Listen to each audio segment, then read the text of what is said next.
Eu saí de CLT para empreender no digital e nesse vídeo aqui eu vou te trazer um passo a passo que eu segui que pode te inspirar. Você que está nesse momento, que você está pensando em fazer isso, que você está dando esses primeiros passos aqui no digital. E sim, é importante dizer que existem vários caminhos para você seguir aqui no digital. A gente vai dar um overview sobre isso e eu vou te contar o caminho que eu segui também, que foi o caminho mais fácil que eu encontrei para fazer tudo isso de uma forma leve, de uma forma eficiente, de uma forma lucrativa e que me possibilitasse realmente fazer isso de uma forma mais rápida, porque eu não queria demorar tanto assim para fazer essa transição. Então, vem comigo que eu vou te contar tudinho.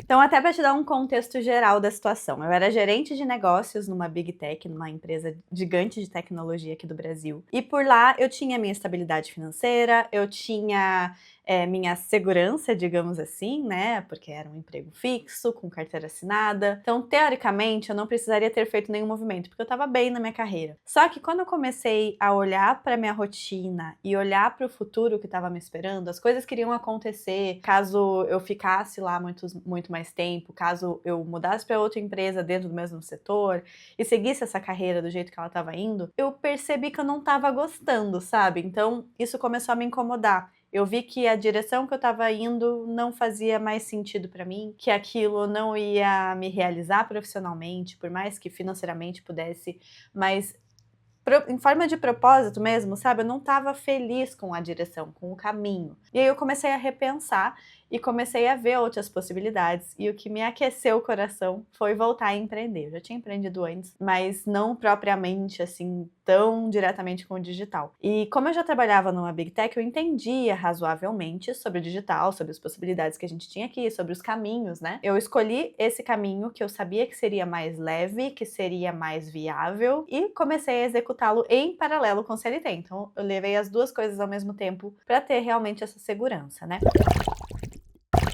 Então são 7 passos para te ajudar a tomar suas decisões aí para você empreender no digital.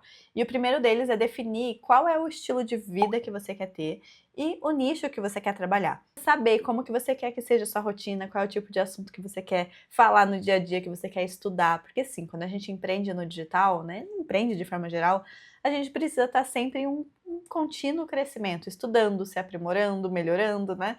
Então, a gente precisa gostar do assunto que a gente escolheu, do tema, do nicho, enfim, porque senão fica muito difícil, né? Muito custoso. Eu usei 2 ferramentas que me ajudaram muito a entender esse cenário. E a primeira delas foi o Ikigai. O Ikigai é uma ferramenta japonesa maravilhosa que me ajudou a encontrar realmente o meu propósito, que é basicamente você entender o que você é boa, o que você ama fazer, o que as pessoas pagariam para você fazer, e o que é bom para o mundo. Então, basicamente, quando você encontra uma interseção, né, na sua vida que cumpre com todos esses 4 pontos, teoricamente a gente está trabalhando com muito mais propósito, muito mais realização e a gente vai ser muito mais feliz no nosso trabalho. Então eu usei muito o Ikigai para me ajudar nisso, inclusive eu vou deixar o livro que eu li a respeito do Ikigai aqui na descrição. E a segunda ferramenta é o Mapa dos Sonhos, que é uma ferramenta que eu desenvolvi, na época eu nem sabia que seria uma ferramenta, e que hoje em dia eu vi que muito mais pessoas usam ferramentas muito parecidas com essa. Mas enfim, o conceito dela é entender onde você tá e para onde você tá indo, e conseguir traçar um plano de ação a partir disso, sabe? Então, na minha época, eu coloquei lá, eu tô no CLT, não quero continuar aqui e quero ter um negócio no digital que seja escalável, que seja lucrativo, que eu consiga viver só dele. Então, eu tinha vários passos para chegar nesse objetivo principal. E aí, nesses vários passos, cada um desses passos era como se fosse um mini sonho, assim, sabe?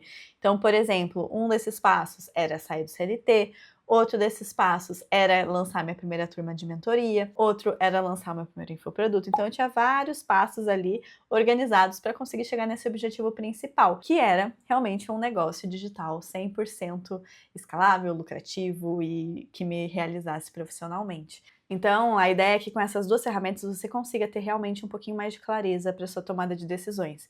E aqui é importante você visualizar realmente o modelo de negócio também que você quer ter. Você quer viver ensinando pessoas, vendendo infoprodutos, vendendo serviços? Você gosta de um contato próximo, de um contato distante? Você quer ter muitos clientes, poucos clientes? Você quer, às vezes, não quer vender nada para as pessoas, você quer trabalhar com marcas? Ou você quer vender coisas de outras pessoas? Sabe, todas essas decisões acabam interferindo como a gente vai andar aqui no digital, né? A direção. Não quer dizer que você vai escolher uma coisa que não vai mais poder mudar nunca mais, mas quer dizer que existem caminhos um pouco mais rápidos, um pouco mais lentos, um pouco mais fáceis e mais difíceis para cada um desses modelos, né? No meu caso, por exemplo, eu fui para mentorias. Que por que eu não fui direto para um infoproduto, por exemplo, que é algo que esses grandes players do digital fazem e que faturam milhões, etc, né? Que é algo que eu quero ter no futuro também, mas que não foi algo que eu tomei decisão de ir no começo. Porque eu sabia que isso era um modelo que me exigiria muito mais tecnologia, muito mais tráfego pago, muito mais investimento, muito mais infraestrutura, muito mais tudo. E eu não estava disposta a fazer isso enquanto eu estava no CLT. Aliás, eu não tinha tempo, eu não tinha braço, eu não tinha nada, né, nesse sentido que me possibilitasse fazer isso. Então eu falei, não. Então, primeiro, antes de eu chegar nesse lugar, eu vou fazer minhas mentorias. Por quê? Porque a mentoria é mais leve, ela é mais simples de executar, ela é mais rápida de implementar, ela é mais lucrativa, porque eu cobro mais. Então, eu escolhi um modelo de negócio que fazia mais sentido para aquele momento que eu estava vivendo. Não significava que eu iria ficar nesse modelo de negócio para sempre. Às vezes poderia ser que eu me apaixonasse, que eu quisesse ficar nele para sempre. Mas eu sabia que ele seria uma porta de entrada para o meu, né, o desejo de viver do digital, porque ele era mais simples e era mais lucrativo. Então eu coloquei aqui no começo do meu mapa dos sonhos, mentorias. E aí eu fui acoplando outras coisas também que fariam parte desse meu ecossistema. Hoje, por exemplo, eu tenho a mentoria, eu tenho curso, eu tenho um aplicativo de criação de conteúdo infinito. Enfim, eu tenho algumas coisas no meu universo, né, do meu ecossistema que me permitem ter novas fontes de renda além da mentoria. E aí a gente vai para o passo 2, que é entender qual que é o problema que a gente vai resolver. A partir do momento que a gente sabe qual é a nossa estrutura, né, para onde que a gente está indo aproximadamente, a gente precisa entender exatamente qual é o problema, porque quando a gente fala de empreender, né, de negócio digital, de negócio de forma geral, a gente precisa estar sempre resolvendo uma dor, a gente precisa estar sempre resolvendo um problema do outro, entregando uma solução, porque senão não é algo comercializável, né? Então, aqui nesse momento eu estudei muito o mercado, vi o que os meus concorrentes estariam fazendo, o que daria para eu fazer também, o que as pessoas estavam pedindo, li muitos comentários, né, nos vídeos das pessoas, nos Instagrams alheios, para realmente entender o público, né, entender a audiência. E naquela época não tinha inteligência artificial. Hoje você pode fazer muitas pesquisas também com a ajuda da inteligência artificial, né? Isso facilita muito, inclusive. O que já leva a gente para o passo 3, que seria entender quem que é esse público que a gente está atendendo. Quais são essas pessoas, né? O que elas realmente estão precisando, de que jeito que elas estão precisando. Porque quando a gente tenta falar com todo mundo, no fim das contas, a gente não fala com ninguém. Então, é importante a gente saber qual é o perfil de solução, de público, né, que a gente está tratando. Por exemplo, no caso de uma consultoria de decoração para cliente final, quem são as pessoas que contratariam essa consultoria? Seria um público de alto padrão, médio padrão, baixo padrão? Qual é o tipo de solução dentro dessa consultoria que você vai entregar? Qual é o nível de detalhamento? Qual é o nível de profundidade, de acompanhamento, né?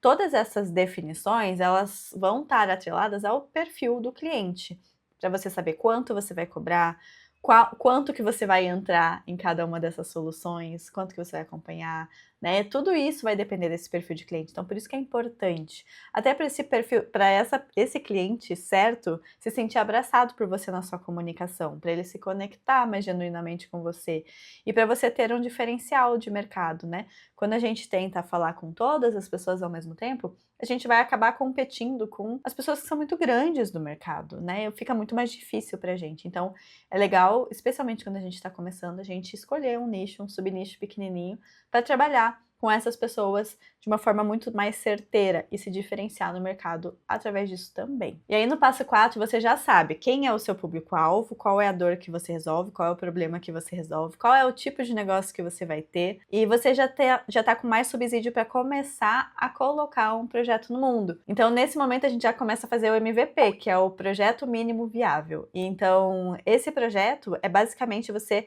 testar ele, colocar ele no mundo da forma mais simples e básica e barata possível, né? Sem grandes produções, sem grandes investimentos. É realmente validar a sua ideia. Por exemplo, se você escolheu trabalhar com e-commerce, é realmente anunciar esses produtos. Você não precisa construir um super estoque de produtos, mas você vai selecionar esses produtos, vai anunciar esses produtos e vai ver se você vai conseguir vender. Ou outro exemplo, se você for trabalhar com mentorias como eu fiz, é você realmente montar o seu método, desenhar todo ele, organizar esse processo de entrega, esses formatos de entrega e anunciar para venda, né? Oferecer para venda, fazer aplicações, fazer prospecção, fazer protocolos de venda de fato e vender esse produto, né? Ou fazer uma permuta no início, caso você se sinta mais segura. Mas enfim, é colocar esse projeto no mundo para entender o que funcionou, o que não funcionou e fazer realmente esse primeiro teste antes de fazer grandes investimentos. E na validação você também já pode fazer o seu primeiro faturamento, como foi o meu caso. Eu me senti muito mais segura para dar os próximos passos, para pedir demissão depois, né? Eu fui pedir demissão na segunda turma que eu lancei. Né, que daí eu já tinha essa, putz, tá, beleza, eu fiz uma vez, deu certo, fiz a segunda, deu certo, então estou segura para poder dar esse próximo passo, para poder tirar essa fonte de renda, né, que eu tinha. Então, é muito sobre isso, esse momento de validade, colocar o seu projeto no mundo, de entender o que vai funcionar, o que não vai. E aí no passo 5 é realmente você entender como que você vai crescer isso. Na validação, não necessariamente você vai ter audiência, você vai ter grandes volumes de pessoas, você vai estar super posicionado no digital. Pra você ter noção, quando eu lancei essa turma de 8 vagas, eu tinha 300 seguidores. Eu tinha acabado de abrir meu Instagram, tava com um mês e pouquinho de Instagram. Então, sim, é possível a gente fazer isso sem grandes movimentos no digital ainda, porque é um processo de validação, de fato, né? Então, a gente, nesse momento, depois que a gente validou e a gente sabe que a gente quer continuar por esse caminho, o posicionamento digital, ele acaba sendo essencial, né? Pra gente conseguir alcançar mais pessoas, pra gente ter mais autoridade, construir o nosso nome aqui no digital. Porque uma coisa é você ter o nome no offline, outra coisa é você ter o nome na internet, né? Então, a gente precisa fazer esses investimentos nesse outro passo. Então, é entender como que você quer ser percebida, como que você quer se posicionar, quais são as suas bandeiras, quais são os seus valores, e saber criar o conteúdo de fato. Como que eu vou otimizar a minha criação de conteúdo, especialmente se eu tenho esse emprego ao mesmo tempo, se eu não estou disposta a largar esse emprego. Eu tenho menos tempo, né? Se eu estou no CLT, eu tenho menos tempo para produzir conteúdo. Então, como que eu vou otimizar essa criação? Lá naquela época, eu já comecei a desenvolver, inclusive, um aplicativo que se chama aplicativo de conteúdo infinito hoje, né? Mas é o meu sistema de criação de conteúdo. Como que eu organizo esses conteúdos para eles serem mais rápidos de serem feitos, para não ficar com aquela folha em branco do zero todas as vezes, sabe? Eu vou anexar um vídeo aqui para você dar uma olhada lá depois, que eu explico mais em detalhes como que isso funciona. Mas basicamente você precisa ter realmente uma estratégia de posicionamento digital. Como que você vai fazer para você criar conteúdos de forma mais eficiente, né, economizando tempo, e como que você quer ser percebida no digital também, né, para poder vender os seus produtos, vender os seus serviços, fazer parcerias, enfim, de acordo com a estratégia que você fez lá atrás. E aí a gente chega no passo 6, que é entender realmente um processo de venda, como que vai funcionar. Cada modelo de negócio vai ter um processo de venda diferente. Por exemplo, o infoproduto vai ter uma página de vendas, vai ter um vídeo de vendas, vai ter um lançamento, ou não, vai ter tráfego pago. Qual que é o processo de venda que você vai usar, né, para escalar esse negócio? Na mentoria já não, na mentoria você vai ter uma aplicação, um formulário para a pessoa preencher, aí depois você vai aplicar um protocolo de venda, você pode levar ela para uma reunião ou não, né? Então, ela é diferente o processo de venda de cada um dos produtos. E-commerce é um site, você vai precisar ter um site legal, com otimização legal, UX, né? Enfim, é você realmente entender quais são esses mecanismos de acordo com o modelo de negócio que você escolheu. E aí, por último, a gente vai de fato entregar. Por exemplo, se é uma mentoria, você vai fazer a mentoria, você vai prestar esse serviço e você vai entender o que precisa ser ajustado, o que não precisa. Se há um e-commerce, as plataformas estão funcionando, as integrações estão funcionando, você vai validando cada uma das etapas, né? À medida que você vai crescendo e você vai se desenvolvendo. É muito parecido com o MVP, só que aqui as coisas já vão estar rodando de uma forma muito mais robusta, né? Muito mais estruturada. Mas eu fiz questão de trazer aqui porque é importante a gente ter isso em mente, que nada é escrito em pedra e tudo pode ser ajustado e pode ser melhorado, e é um processo contínuo, especialmente quando a gente fala de digital, que tem sempre novas ferramentas, sempre novas soluções acontecendo, né? É importante a gente estar sempre aberto e flexível para receber essas possibilidades. Eu vou deixar aqui outro vídeo para você assistir sobre os segredos da criação de conteúdo. Se você está começando, muito provavelmente esse vídeo também vai te ajudar.